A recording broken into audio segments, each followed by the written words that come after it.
Hey there in YouTube land, and me and Matt and Cass and Victor just finished watching Rob Zombie's. We did The Whale. The Whale. We are going to watch Rob Zombie's H2 soon, so The bigger whale. okay. So there was a time when I watched this movie and I really wanted to like it, and I would say, you know, this would be a good movie if it wasn't called Halloween. And you know what? It really wouldn't. Be a good movie. It's not. I've never good. thought that. Actually, you know what? I gotta grab my drink. Matt and Cass are gonna talk for a couple minutes. I'm gonna come back and purge some of my own pain. I've been doing a lot of the talking for these Halloween ones. And this is the one I have the most to talk. Well, no, the next one is the one I have the most to talk about. But this one, oh boy. Whereas the Thorn trilogy was the trilogy of missed opportunities, this is the trilogy of, duology of. I can't even call it a duology, because the first and second film, despite being both horrible, are vastly different horribles. This film is. We get what everyone wanted to see in this film, obviously. How do you start your Halloween film? Well, obviously the original death of his hillbilly family. Because it's a very much Rob Zombie Halloween film. You got characters that are all pretty much straight from something like House of a Thousand Corpses or Devil's Rejects. Your more backwoodsy characters. And that's the explanation for Michael in this film. Instead of the Cult of Thorn, or my personal favorite, Nothing, it's explained that he's deeply disturbed. And he also has an abusive, drunk stepfather. And his mother's a stripper. And his sister's kind of a whore. Maybe? I don't know. It's never really said. Also, really important, he's such a whiny little prick. Oh my god. Okay, we're gonna get into the technical parts in a minute. Let's let Cass give her thoughts on the Yeah, film. go ahead, sis. Cass hasn't been in the video in a while. Take center stage, hon. She was playing Town of Salem, and she got transfixed by the horribleness of this film. It's like an awful magnet. I will tell you all that I liked about it. All right.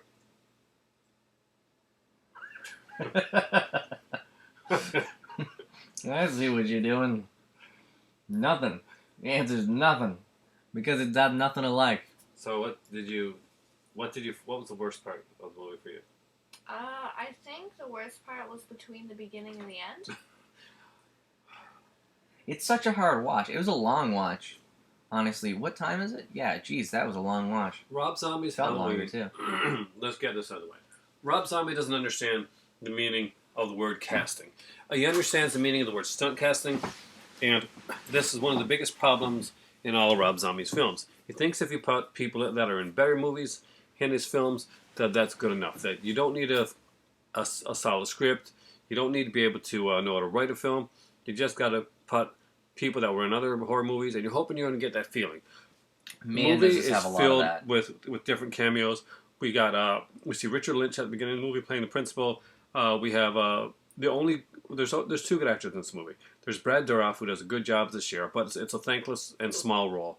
Yeah. And we get to see Malcolm McDowell, who's an amazing actor, do a great job as Sam Loomis. This won't continue in part two.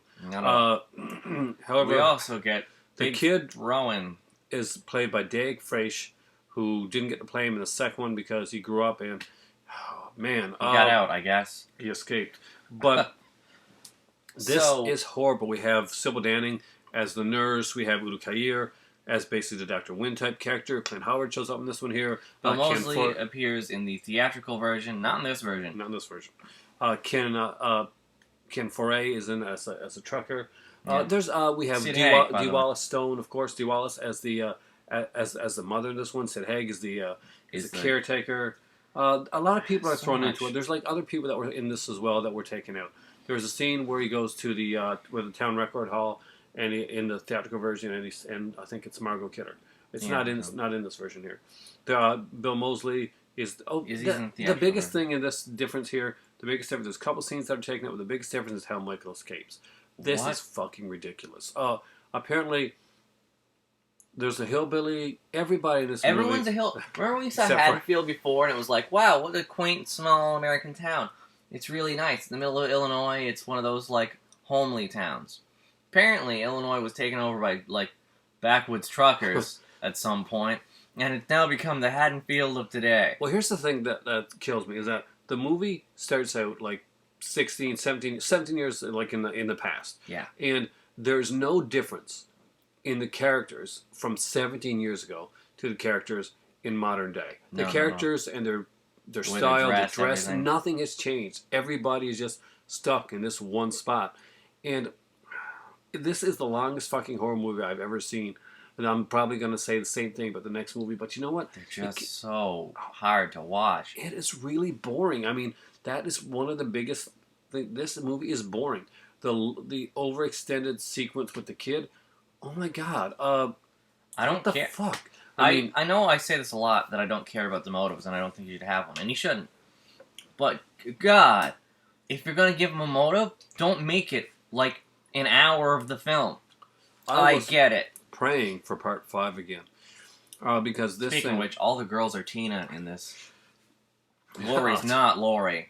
I love Scout Taylor Compton in other things. I thought she did a great job in The Runaways. I like One of Danielle my Harris favorite and other movies. things, too. Danielle Harris. I thought Danielle Harris was okay for what she had She to was do the here. best of the three girls, I'll say Linda, that. the character of Linda is completely unlikable. I mean, nobody... Absolutely unlikable. And what's with all the rabbit? Like, I know it's a horror movie, but did everybody have this? Is there like things where everybody said, "I'm sorry, but you didn't show your breasts in this film"? Yeah, I expected like Mrs. Strode to come up and just rip open Yeah. her shirt in one scene, just to do it. If we're going to talk about things that all the girls do, we've got to address the crawling scenes.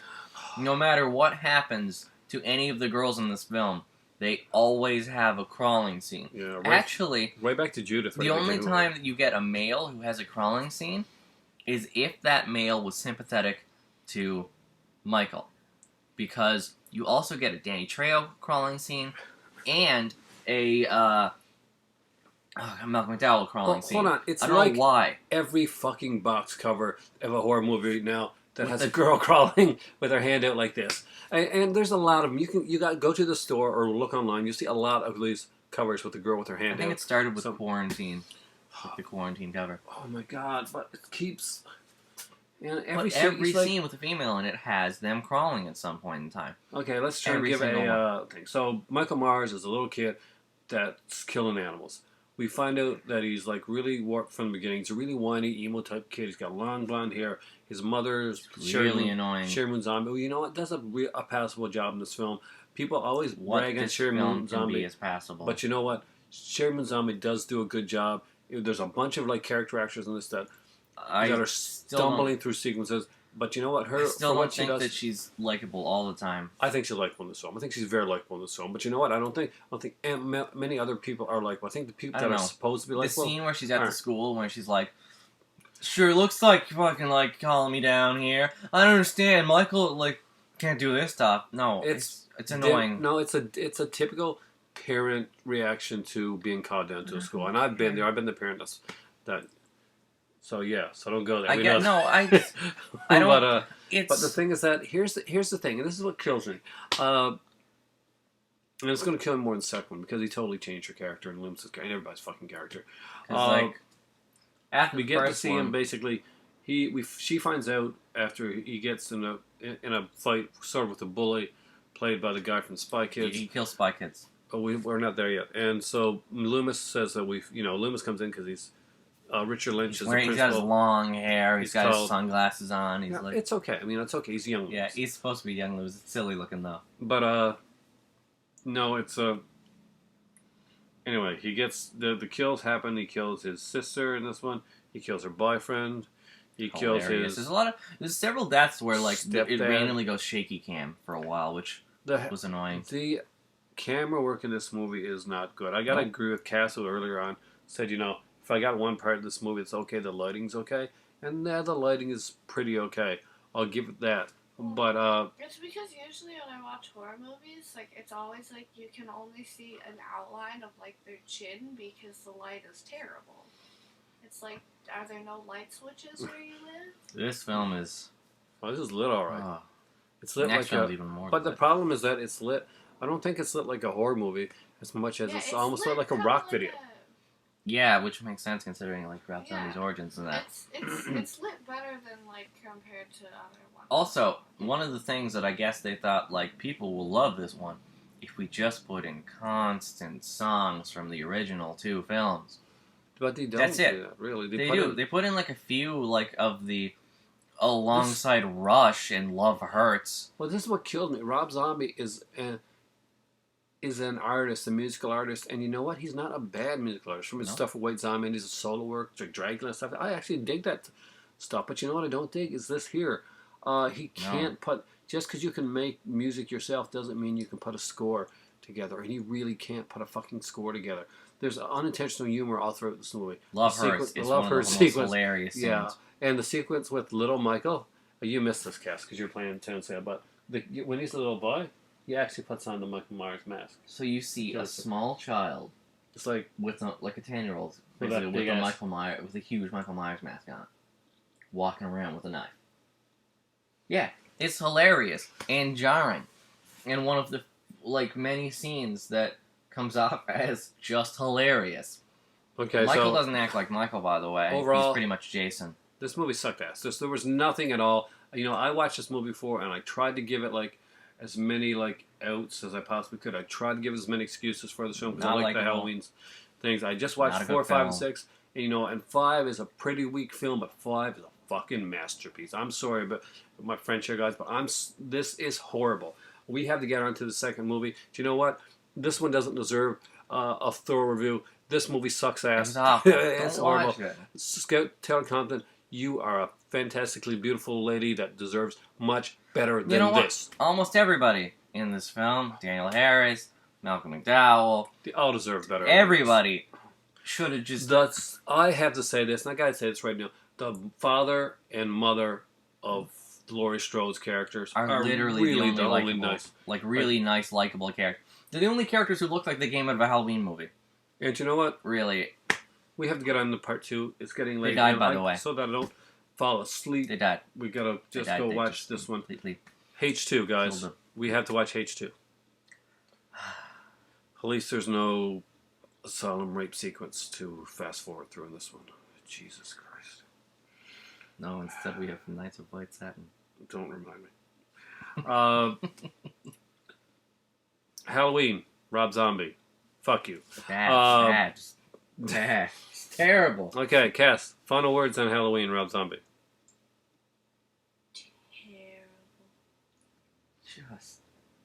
Yeah. My final words. Oh man, I wanna block the memory of this film from my mind, but I can't. This movie is a mess from beginning to end. The story line doesn't work. The pseudo-psychology is written like somebody that took like one psychology class and you know pretty much thinks he understands it all. He's trying to be way deeper than he is, and it really shows that And the worst he part doesn't have that. is that this is not as deep as he tries to get, because as deep as he wants to be with this film, because this film is supposed to be essentially his version of a character study of Michael. You called the Awful. last one wasted potential, wasted opportunities. There's basically. nothing wasted here, though. He doesn't even add anything good. There's nothing that comes from this film that I said, perfect. This is what could go next. Like, even with 6, which I don't like, or 5. I do like 6. 6 is an okay film. 6 at least is a well 6 made. is an okay film, yeah. But I don't like 6's, like, This is not overall well made. This is storyline. not well made. That's the Tommy problem. was interesting. Even 5 has some great directorial scenes in it. yeah. Has some decent acting in certain parts. Not great, but this has nothing. I mean, it has nothing. And you know what they did waste? Yes, there is one wasted thing. Mac McDowell as Sam Loomis does a great job, and you know He what? does. What a shame that he was in this. What a shame that there was somebody else with a better script doing this movie, because McDowell could have went on to be another iconic Loomis character, and he doesn't get to be that. It's ruined Rob Zombie messes that up. He messes everything up from the beginning to the end. There is not a scary sequence in this film. Every murder is laughable. Every character is pretty much like almost unlikable, except for Loomis, the sheriff, and the parents. It's like every teenage. Rob Zombie does not understand what it's like to be young. He doesn't get it. He has also, this rock star like distance away from actual reality. What he thinks people are like. Do you remember? And it's embarrassing. Do you remember the dialogue in the trucker sequence? Yeah, nobody talks like this. Nobody talks like the people in Rob Zombie movies. Nobody talks like that. And you know what? And you think, well, he's being more real and he's being more to the roots. No, he's being insulting to people that are actually that. I know people that are in like lower income and stuff like that. And you know what? They're not all dysfunctional, messed up families. They're not all like rapists going to become killers. They're people. Not everybody's a backwoods hillbilly.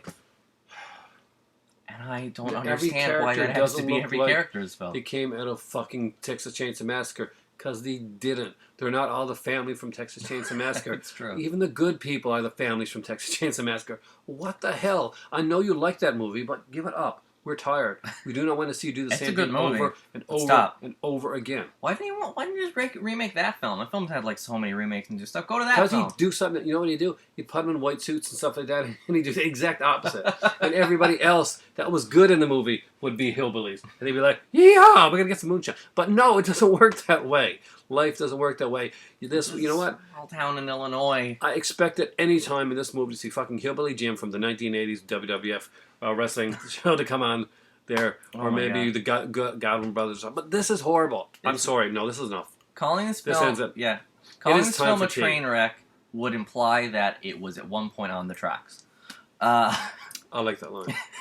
It is just awful from start to finish, from literally the first scene to the very last pretentious second where we get to see Laurie screaming, going into footage of her as a baby. For fans of this movie, it's just gonna get so much worse. I don't get it, guys. I just don't get it. I don't get it at all. I'm sorry. I really don't get it. This is horrible. This is fucking horrible. Devil's Rejects is good. I like Devil's Rejects. That's actually a good. 1,000 Corpses is good. Those are good films. Go watch those films. Yeah, 1,000 Corpses. It's okay. It falls apart at the end, but I like it. So I'll throw it. Yeah. Cherry Moon Zombie, I don't hate on her at all. Actually, I think she does a really passable job for the stuff that she's in. I did like Lords of Salem pretty much.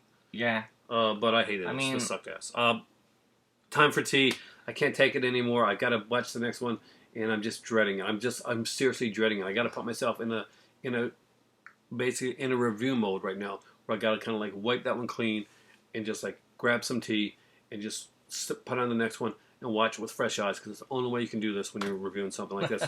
I went in with this with not any high expectations. Of course, I knew that I wasn't a big fan of the films. But there were things that I thought I was going to like as I watched it again. I was going to revisit it. I was going to find some things, and maybe I was going to find stuff that I didn't find in the other times I was watching it. I was going to like it a little bit more. But I'll be honest, I like this movie less. And the more I see this movie, the less I like it. I've never liked it anytime I've watched it. I've seen now that I've given excuses for this movie that is really didn't deserve. But I was trying to be nice. I was trying to be good. I like Rob Zombie's music. I like the Halloween franchise. I did not like that. This sucks. It's horrible. I mean, I can't. I mean, I wish I could review this like just be straightforward, but it's really, really bad. And when it gets to that point when you're like, I just have nothing good to say. I have nothing to really to comment. Thank you, Malcolm McDowell, for doing a good job in such a horrible movie. Thanks, Brad Dourif, for most doing of the actors are really good in other things. Yes, and thanks for like trying your best, Daniel Harris, because you really do. And we're gonna see more of you in the second one. So let's go watch that now. Yeah. Let's go experience the... Cass is almost becoming comatose with her Victor over there because of this movie. Look at what you've done to Cass' movie. Look at what you've done to her. Oh, man. Let's go watch the film formerly known as H2. It's time for tea. And it's time for H2. God help our souls. It's time for H2. It's time for alcohol. At this point... I'm seriously tempted to put ginger beer in my tea. I was good to you, Mikey. I was good to you. Give it to Mikey. He'll eat anything.